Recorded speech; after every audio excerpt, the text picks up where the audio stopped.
ఈరోజు భారతీయ జనతా పార్టీ దేశంలో 400 సీట్లు సాధించడం ద్వారా రాజ్యాంగాన్ని మార్చాలనే కుట్ర చేస్తున్నది. ఒకవేళ అధికారంలోకి వస్తే ఎస్సీ ఎస్టీ బీసీ మైనారిటీల రిజర్వేషన్లు రద్దు చేసి రిజర్వేషన్ల రహిత సమాజంగా ఈ దేశాన్ని మార్చాలనే ప్రయత్నం చేస్తుంది. అందుకే 4 కోట్ల తెలంగాణ ప్రజలకు నేను విజ్ఞప్తి చేస్తున్నా.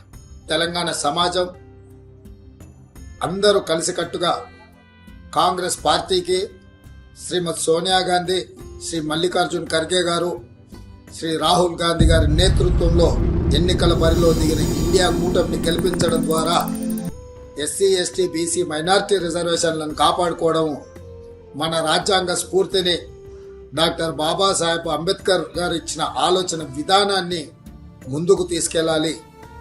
కాబట్టి మిత్రులారా, మీరందరూ కూడా కాంగ్రెస్ పార్టీకి అండగా నిలబడి 13 తారీఖు నాడు జరగబోయే ఎన్నికలలో కాంగ్రెస్ అభ్యర్థులను గెలిపించాల్సిందిగా మీ అందరికీ నేను విజ్ఞప్తి చేస్తున్నా.